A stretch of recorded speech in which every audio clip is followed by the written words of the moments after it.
y a todos. El 18 de julio de 2008 se estrenaba la que es considerada como una de las mejores películas de superhéroes de los últimos años. Hablamos, por supuesto, del Caballero Oscuro, segunda entrega de la trilogía de Batman dirigida por un aquel entonces prometedor director Christopher Nolan.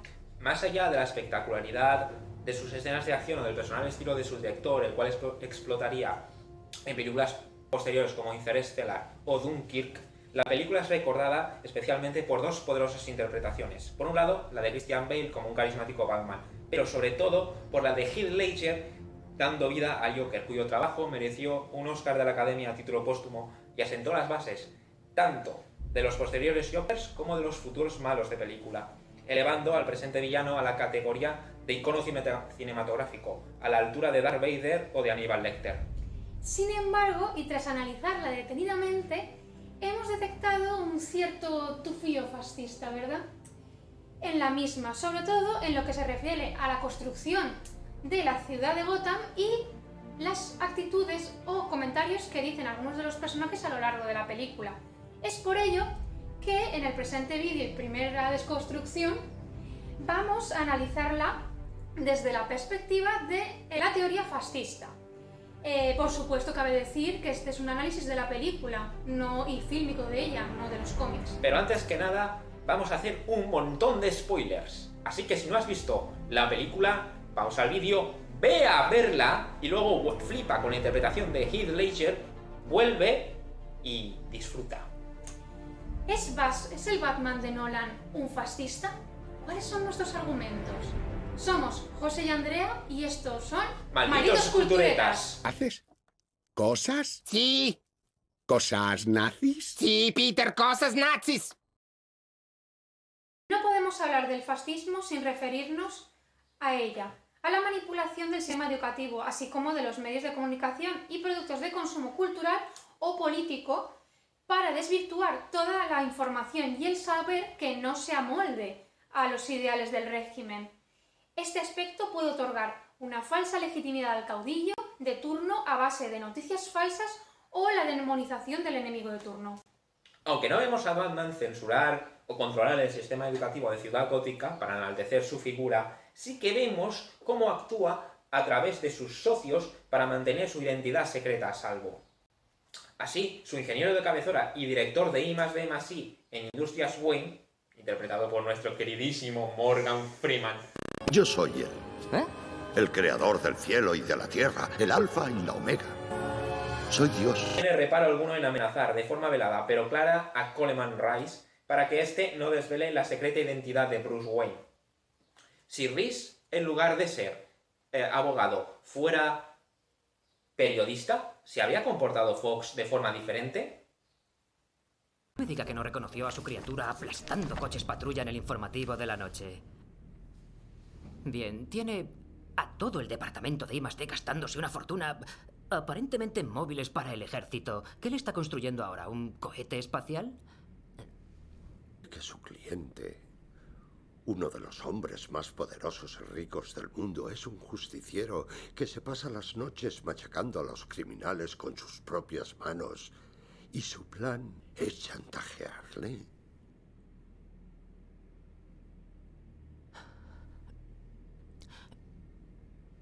Buena suerte. Adoptado tardíamente por el fascismo italiano, tuvo más importancia y trágica envergadura en la Alemania nazi, siendo los guetos, los campos de concentración y de exterminio, así como los experimentos médicos llevados a cabo en sus instalaciones, recordemos la moral figura del Dr. Mengele, las manifestaciones más terroríficas de su afán por eliminar al considerado diferente. Sus principales banderas, en el caso del nazismo, pues la exaltación de la raza aria o el ideal del hombre blanco sobre cualquier otra realidad, negando su existencia y, a posteriori, eliminar literalmente cualquier rastro de las mismas. Aunque no podemos decir que Batman sea racista, resulta cuanto menos curioso que todos los mafiosos de Ciudad Gótica se nos representen en la película como extranjeros o descendientes de extranjeros. Así tenemos a un italoamericano, a un checheno o incluso un nigeriano. Son estos mafiosos los que contratarán al Joker, cuyo origen casualmente desconocemos, para acabar con Batman y sembrar el terror en la ciudad.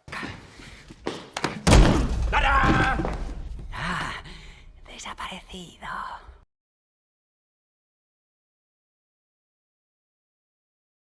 Contrataremos al payaso. Este se representa utilizando mecanismos movilizadores de irredentismo territorial, bajo la ideología imperialista, inspirada en gran parte en el Imperio Romano, y con una fuerte componente nacionalista de influencias decimonónicas del siglo XIX. Es exacerbado e identificaba tierra, pueblo y estadio con un líder. Y... Oh, no. Bueno, sí. no sé si os habéis fijado alguna vez en la moneda que aparece en la película. Efectivamente, la que lleva Harvey Dent a todas partes y en la que deposita cada una de sus decisiones. Pues bien, si investigamos un poco, descubrimos que se trata de una moneda de inspiración clásica, en la cual aparece representada la diosa de la libertad, Libertas, coronada, lo cual nos hace pensar y asociarla inmediatamente con la famosa Estatua de la Libertad de la ciudad de Nueva York. No estamos, evidentemente, ante el Imperio Romano, de hecho ya ha pasado a la historia, pero actualmente seguimos en otro tipo de imperio, el estadounidense, con su apabullante capitalismo. Sin embargo, no solo la representación clásica, por no hablar de las referencias del mito de Jano, refuerza la idea de estar ante una película de planteamiento fascista, sino que también, para más INRI, descubrimos cómo el modelo de moneda corresponde al año 1922, que, casualidad o no, es un contexto de especial auge del racismo y del llamado Ku Klux Klan en Estados Unidos. ¿Casualidad? Yo creo que no. Está claro que Christopher Nolan no deja nada al azar, o tal vez sí. Y una cosa más. ¿Eso de la libertad malentendida, a qué me recuerda? ¿El socialismo o la libertad? Tengo que dejarme de ver la tele. Utiliza tecnología militar creada por él mismo en su empresa para acabar con los criminales de Gotham. En esta película se nos presenta al Caballero Oscuro como una especie de agente de los cuerpos de operaciones especiales de los Estados Unidos, completamente armado y preparado para actuar en cualquier parte del mundo en interesa de lo que él cree son los intereses de Gotham, aun ignorando y saltándose todas las leyes del derecho internacional. Así, vemos a Batman secuestrando a Lau, un ciudadano chino en Hong Kong, para llevarle ante la justicia de Ciudad Gótica. Y para esta operación, Batman se vale de su tecnología avanzadísima y tácticas militares desarrolladas por la CIA, según nos cuenta su mayordomo Alfred, en una clara violación del derecho internacional y de marcada impronta imperialista. Se presupone en la película que las autoridades de China nunca extraditarán a Lau para ser juzgado, y esto se convierte en el casus belli para la actuación de Batman. Los chinos nunca extraditarán a uno de los suyos, pase lo que pase. Esto es el equivalente a declarar una guerra bajo el pretexto de que el otro país nunca colaborará contigo en nada. Una excusa muy manida en política internacional y que fue muy usada por la Italia de Mussolini, la Alemania de Hitler o incluso Bush en la guerra de Irak.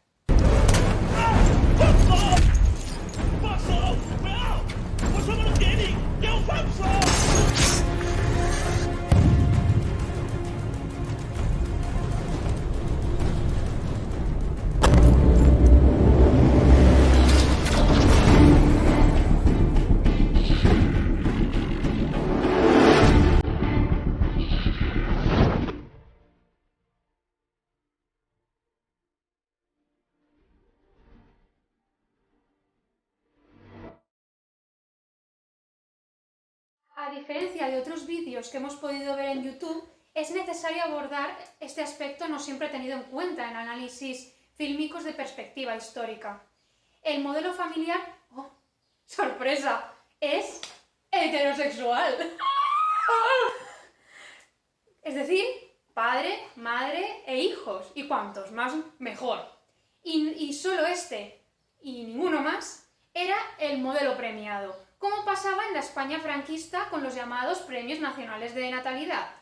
El fascismo construye una idea de virilidad inquebrantable, ruda y agresiva, en consonancia con el militarismo. En cambio, a las mujeres se les reserva un papel menor, como ángeles del hogar, cuidando al hombre y a los hijos.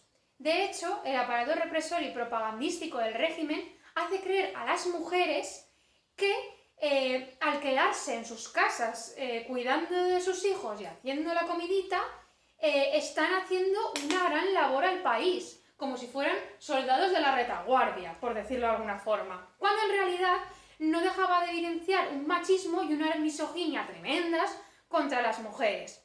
Bajo estos regímenes, los derechos de estas fueron mermándose, por supuesto, hasta el punto de que se daban por buenas actitudes como los celos, el acoso sexual, la violación o la propia violencia de género, entre otros muchos, que en nuestros tiempos serían evidentemente totalmente condenables.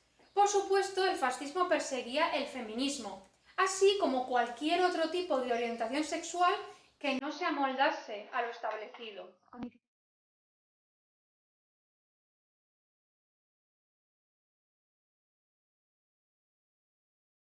Bueno, no me digas más.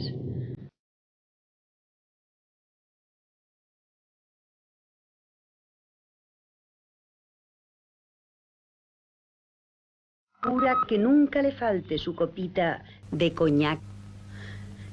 Verás cómo no falla. A pesar de que en la película vemos como el único personaje femenino más o menos protagónico, que es Rachel Dawes, una abogada de éxito, inteligente, con una carrera sólida y con actitudes profesionales bastante notables. Denos el dinero y ya veremos si llegamos a un acuerdo. El dinero es la única razón por la que sigo vivo. Ah, ¿quiere decir que cuando se enteren de que nos ha ayudado, le matarán? Vale. Disfrute de su estancia en la cárcel, señor Lau. Espere. No le daré el dinero, pero sí a mis clientes. A todos. Usted no es más que un contable sobrevalorado. ¿Qué podría tener de todos ellos para que pudiéramos acusarles? Se me da bien el cálculo. Llevaba todas sus inversiones. Un gran bote. Sí. Pero lo cierto es que todo eso en la película acaba desdibujándose en favor de una trama romántica que no le importa a nadie. ¡Ay, qué pena, pobrecito! De una profesional como la copa de un pino, pasamos literalmente a que se convierta en un objeto de deseo de los dos señoros de la película. Una situación donde, por supuesto, se dan rienda suelta a los clásicos episodios de celos que evidencian la toxicidad de ambos personajes masculinos. Al final, el mensaje que te parece contar la película y que te da es el siguiente. Es el de que da igual que tengas un trabajo bueno, que seas estupenda en lo tuyo, o que lo demuestres y te esfuerces por evidenciarlo día a día. Porque al final, lo que en realidad es un trozo de carne en disputa y relegada, por desgracia, a un segundo plano. A pesar de que el caso de Rachel es el más significativo por ser el personaje más visible de la película, no es el único, por desgracia. Las mujeres objeto que aparecen a lo largo del film serían un ejemplo más de lo que digo, al igual que la insistencia en la retórica casposa y patriarcal que presupone que las mujeres jóvenes vemos atractivos a hombres de 60 años. Por no hablar de esa pequeñita escena en la que se enmascara una romantización de la prostitución. O la presencia de personajes supeditados al hombre, como por ejemplo la mujer del teniente James Gordon o la de la detective Ramírez, bajo la supervisión de Gordon y cuyo recorrido argumental es bastante pobre.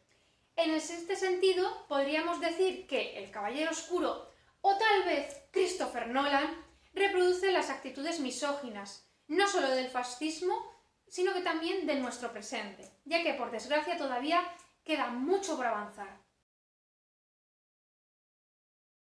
En el fascismo, la violencia es ejercida en función del género, así como de la razón por la que ha sido encarcelado.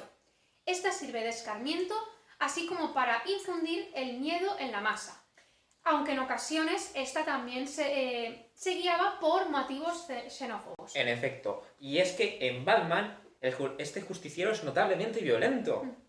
Muchos de los criminales que son detenidos a lo largo de la película por el justiciero se habían rendido sin oponer resistencia, pero antes de combinarles a rendirse, como abriría la policía, Batman prefiere molerles a palos. Es un milagro que después de las tundas que les pega, nadie resulte muerto.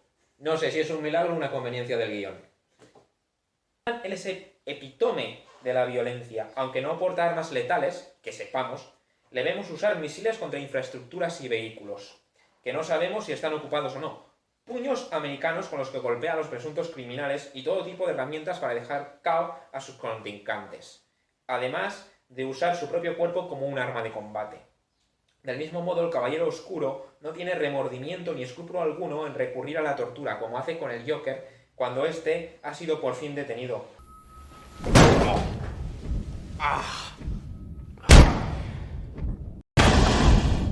¿Dónde está Dent? Tienes un montón de principios y crees que te van a salvar. Lo tiene.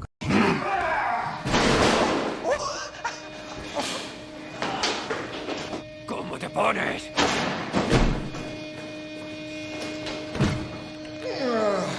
¿Sabe Harvey lo tuyo con su amorcito?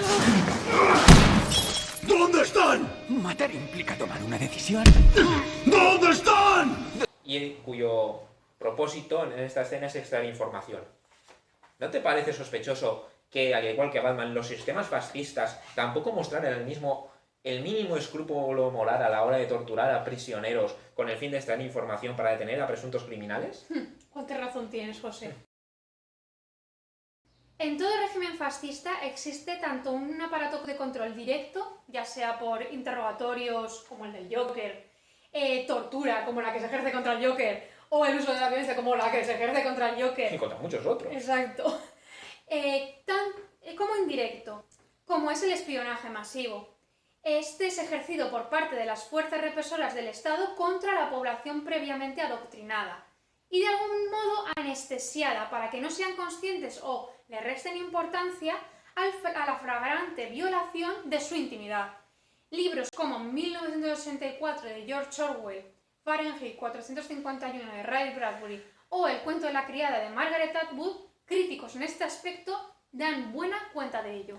En esta película vemos que Batman no tiene tampoco el mínimo reparo a la hora de usar los móviles de los gotamitas para espiarles y lograr con ello capturar al Joker usando una tecnología desarrollada por Lucius Fox. Maravilloso, ¿no?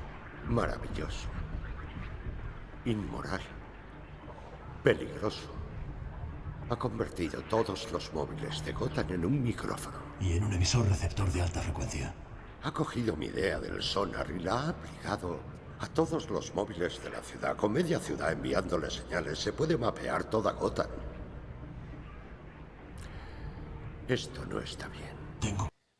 Batman espía a toda Gotham y con ello priva a los ciudadanos de la ciudad, que dije proteger, de su necesaria intimidad. Y es que según Hannah Arendt, esta privación de derecho a la intimidad era la característica más resaltable de los totalitarismos como el de los regímenes fascistas, y que encontraba su máxima expresión en los campos de concentración de la Alemania nazi, donde no había ni siquiera sitio para la intimidad. Y sin esa intimidad desaparecían las libertades individuales, como son, por ejemplo, la libertad de pensamiento, de acción individual o de incluso de individuación. Y es que la falta de intimidad convierte a los seres humanos en animales de rebaño, según esta filósofa, un fenómeno que se producía con muchísima frecuencia en los campos de exterminio. Batman, con su dispositivo espía, hace algo muy similar, y es privando a los gotamitas de su identidad les arrebata su completa libertad, convirtiendo a sus conciudadanos en animales sin derechos. Cierto que la máquina es destruida al final de la película, pero ¿quién nos dice que no haya grabaciones? ¿O que no se vaya a volver a construir? Batman ya ha demostrado que no tiene el más mínimo respeto por la intimidad de los ciudadanos, ni de los derechos individuales, así que nada le impide volver a hacerlo. Tiene el dinero, tiene la tecnología y ningún escrúpulo moral. ¿Haces cosas? Sí. ¿Cosas nazis? Sí, Peter, cosas nazis. Los regímenes fascistas legitiman su existencia dictatorial bajo la premisa de que la sociedad a la que tiranizan vive una situación excepcional que requiere la limitación de sus libertades individuales, la utilización desmedida de la fuerza o la suspensión de las reglas de la democracia liberal. Los regímenes fascistas viven continuamente bajo el estado de excepción constitucional. Así, en el siglo XX, Los fascismos encontraron en el avance del comunismo el pretexto ideal para justificar su intervención. Ellos debían salvar sus respectivos países de la amenaza socialista y es su razón de ser. Actualmente, en pleno siglo XXI, para los partidos neonazis, neofranquistas y neofascistas, el comunismo, pues sí, sigue siendo un caballo de batalla, pero también todos aquellos movimientos que pueden desestabilizar el régimen, ya sea el feminismo, el movimiento LGTBI, el sindicalismo y un larguísimo etcétera. Lo que nunca explican es cómo el hecho de llamar a alguien pueda poner en peligro algo. Ya. Vemos esta misma actitud en Batman cuando conversa en el restaurante con Harvey Dent, que da un argumento muy similar para justificar la existencia del cruzado enmascarado. Ciudad Gótica vive en una situación de excepcionalidad a causa de la elevada criminalidad y en esas circunstancias la legalidad convencional no sirve. Se requieren medidas extraordinarias, del mismo modo que cuando Roma estaba amenazada, el Senado de la ciudad elegía a un dictator, investido de plenos poderes para neutralizar esa amenaza. Gotham se enorgullece de que un ciudadano de a pie intente hacer prevalecer el bien. Gotham necesita héroes como tú, dirigentes electos y no alguien que cree que está por encima de la ley. ¿Quién ha elegido a Batman? Nosotros, todos los que nos quedamos de brazos cruzados y dejamos que la escoria se hiciera con la ciudad. Pero esto es una democracia, Harvey. Cuando el enemigo estaba a las puertas, los romanos abolían la democracia y elegían a un hombre para que protegiera la ciudad. Y no se consideraba un honor, sino un servicio público. Harvey, el último hombre al que nombraron para que protegiera la República se llamaba Julio César y jamás renunció al poder. Vale, está bien. O mueres como un héroe, o vives lo suficiente para haberte convertido en un villano. Bruce Wayne acepta esta descripción de los hechos y propone financiar la carrera de Dent como fiscal general, lo cual demuestra su plena aquiescencia a estos planteamientos. Bueno, me ha convencido, Dent, y voy a ayudarle a recaudar fondos. Sin embargo, esta teoría de la excepcionalidad no es original. Fue sintetizada por el jurista alemán y convencido miembro del partido nazi Carl Schmitt a partir de los planteamientos de dos españoles, Juan Donoso Cortés y don Ramiro de Maeztu, intelectuales clave para la ultraderecha española, como Franco. Según esta línea de pensamiento, la dictadura es inevitable cuando una gran amenaza se ciñe sobre la sociedad, pues solo una dictadura tiene la fortaleza suficiente para imponer la ley y el orden ante el caos. Schmitt pensaba que la dictadura de Hitler era inevitable y necesaria debido a que el enemigo comunista había penetrado en el seno de la sociedad alemana y por tanto los medios legales habituales ya no eran eficaces para mantener la sociedad a salvo de ese enemigo. Y es que cuando el enemigo está en el interior se requieren de medidas extraordinarias, pues en situaciones normales es el ejército el que combate al enemigo en el exterior, mientras que la policía se encarga de cuidar que la sociedad funcione bien.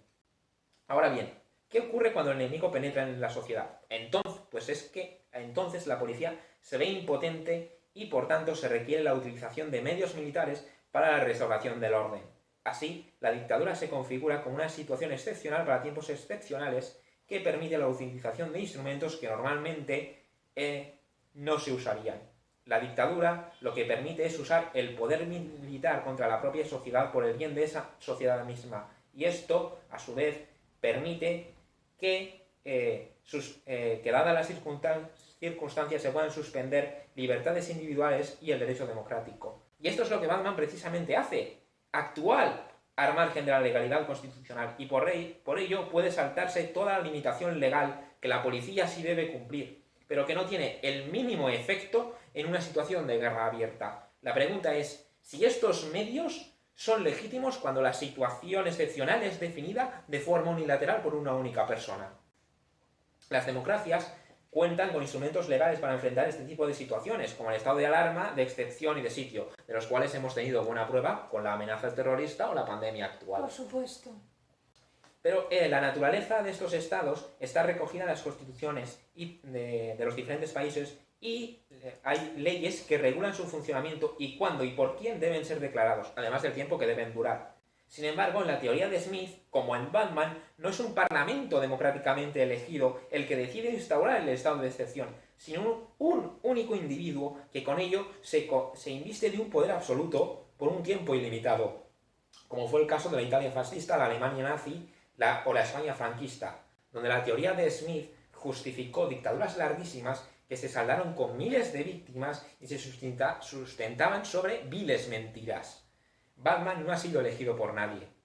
Como un caudillo se ha otorgado él mismo la representación de los demás, y eso le convierte en un dictador. Además, su nulo respeto por las reglas de la democracia liberal, por los derechos individuales o su desprecio por los derechos humanos, le convierten en un fascista. ¡Es usted un farsante! ¡Este tipo es un farsante de UPA! Y llega nuestro primer vídeo. Esperamos que os haya servido para aprender, a la par que os haya resultado entretenido. No olvidéis dejar un like, suscribiros y podéis hacernos cualquier pregunta en los comentarios o incluso sugerirnos más temas para próximos vídeos, que como habéis visto no le tenemos miedo a nada. Ni a nadie. Igualmente, os hemos dejado en la cajita de descripción una relación de parte de la bibliografía que hemos empleado a la hora de realizar el presente vídeo, por si queréis ampliar más sobre el tema del fascismo, como de la película de Batman, el Caballero Oscuro, y así como, pues si queréis, pues también saciar vuestra curiosidad lectora. Intelectual también, las dos cosas. Así que ya sabéis, un abrazo a todas y a todos, y ya sabéis, a culturizarse se ha dicho.